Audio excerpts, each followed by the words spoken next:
नमस्कार. परत एकदा आपण नवीन एक इंग्लिश पुस्तकाची माहिती घेणार आहोत. जे पुस्तक आपल्याला मदत करेल की बेसिक क्लिअर करायला.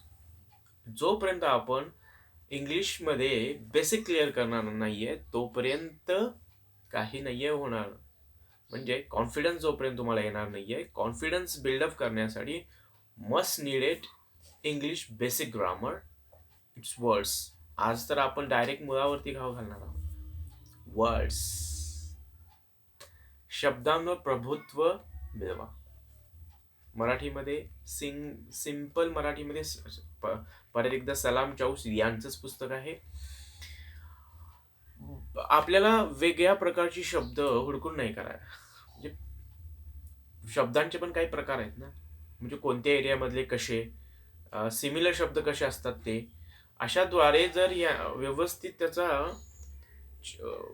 चार्ट घेऊन जर अभ्यास केला तर इझी होऊन जाईल आणि समजून घ्यायला खूप सोपं जाईल. यांनी काय केलेले आहेत की कॉन्फ्लिक्शन्स निर्माण झालेले शब्द एकत्र केलेले आहेत. म्हणजे जवळपास असणारे शब्द, त्याचबरोबर काही ठराविक स्पेलिंग फक्त मधले चेंज आहेत आणि त्याचं मिनिंग टोटली डिफरंट आहे. असे वर्ड्स एकत्र केलेले आहेत या पुस्तकामध्ये. That's we called as a common confused words. ठीक आहे, ते आपण शिकलेलो आहोत. ज्यांनी डिग्री डिप्लोमा केलेले आहेत, ठीक आहे, त्यांना चांगल्या प्रकारे ते समजलेलं असेल अशी आशा करतो. तर मग बेसिक वर्ड्सवरती आपण वर्ड्सचा तर अभ्यास द्वारे वगैरे करू शकतो. बट तो फॉर्म्युला जो आहे तो आहे खूप चांगला आहे, नाही म्हणत नाहीये. पण ह्याच्यावर अभ्यास केला ना, जे जास्त गरजेचे आहे तिकडे आपण फोकस करू. ठीक आहे, हे शब्द माहीत असल्यानंतर इम्प्रोव्हायझेशन जे आहे, म्हणजे लागणारेच शब्द आहेत ना, तर लागणाऱ्या शब्दांच्याकडे जर आपण फोकस केलं तर आपल्याला काय होईल, तो टास्कच कम्प्लीट होईल. सगळं खूप सारे पदार्थ वाढून ठेवलेले आहेत, खूप सारे मांडून ठेवलेले आहेत. आपण सगळे पदार्थ नाही घेऊ शकत. समजा 50 भाज्याच आहेत, तर 50 भाज्याच घेतलं तर मग आपण पोटामध्ये आपल्या भाकरीसाठी किंवा भातासाठी जागा उरेल का? ठीक आहे, जास्त सायकोलॉजिकल एक्झाम्पल्स नाही देत, सिंपल सांगतो की जेवढं लागणार आहे थोडं थोडं थोडं थोडं घेत गेलं ना, तर काय होईल, इम्प्रोव्हायझेशन एकदम कमी वेळामध्ये जास्त होईल. मला काय म्हणायचं आहे, पोचलं ना, कमी वेळामध्ये लवकरात लवकर आपलं इम्प्रोव्हायझेशन पॉलिश करायचं असेल, आपलं इंग्लिश पॉलिश करायचं असेल, इम्प्रोव्हायझेशन चांगल्या प्रकारे व्हायचे असतील, तर या पुस्तकाकडे नक्की आपण बघायला हवं. सलाम चाऊसवर यांचं शब्दांवर प्रभुत्व मिळवा हे आहे शब्दांच्या अडचणींवर स्थायी उपाय.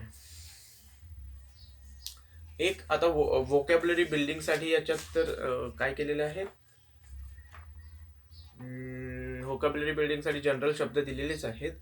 पण कुठं लावा आता, टी कुठं लागतं, सीएच असणारे एकदम सगळे शब्द, त्याच्यानंतर सीकेचे असणारे एकदम शब्द, ईडी लागलेले शब्द, ईडी कुठे लागते, का लागते, कशासाठी लागते, डीआयएस असणारे शब्द, विरुद्धार्थी शब्द.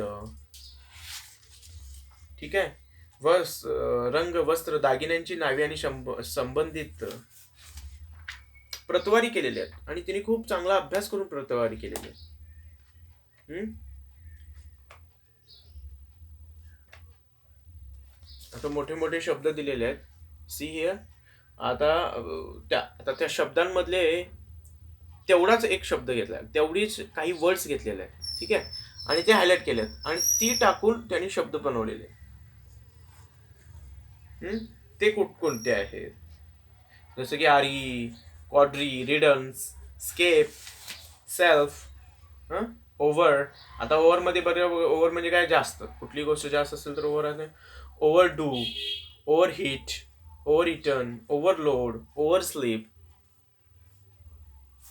कळलं ना मला काय म्हणायचं आहे? सो हे प्रभुत्व जर मिळवायचं असेल शब्दांच्यावरती, इंग्लिश शब्दांच्यावरती, हे नक्की पुस्तक तुम्ही फॉलो करा. डिस्क्रिप्शन बॉक्समध्ये तुम्हाला याची लिंक मिळेल, परचेस लिंक.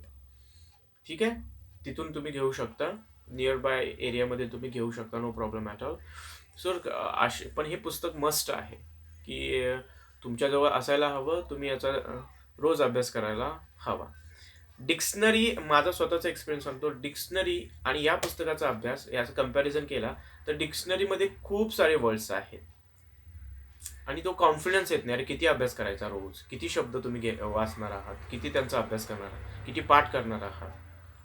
पण हे पुस्तक काय करेल, कमी वेळामध्ये चिकित्सक पद्धतीनं, पण हे असं आहे, अरे हो, अरे हो, अरे हो, क्लिक होतं लगेच. हा, हे असं आहे का, अरे हो, हे असं आहे का, अरे हो, हा हा असं आहे रे, हे शब्द असा आहे रे, अरे याचा शब्द मिनिंग हा आहे, अरे हा मी हा शब्द कुठेतरी ऐकलाय, कुठेतरी वाचलाय, कुठे बघितलाय, हा तर याचं मिनिंग हे आहे, तर मग हे अशा पद्धतीनं सगळे शब्द आहेत. चिकित्सा करून सिस्टमॅटिकली आपल्या ब्रेनला काय मध्यनजर रखते हुए तर ब्रेनचा त्यांनी सायकोलॉजिकली थोडा स्टडी करून हे पुस्तकाची शब्दांची रचना केलेली आहे आतमध्ये आणि ते शब्द टप्प्याटप्प्याने आपल्या समोर येतात. तर खूप भारी पुस्तक आहे. माझा स्वतःचा एक्सपिरियन्स आहे की पुस्तकाद्वारे मला खूप जास्त चांगला फायदा झालेला आहे आणि होत आहे. ठीक आहे. तर तुम्ही मस्ट पुस्तक घ्यावं. आपल्या लायब्ररीमध्ये तर नक्की असावं. थँक्यू.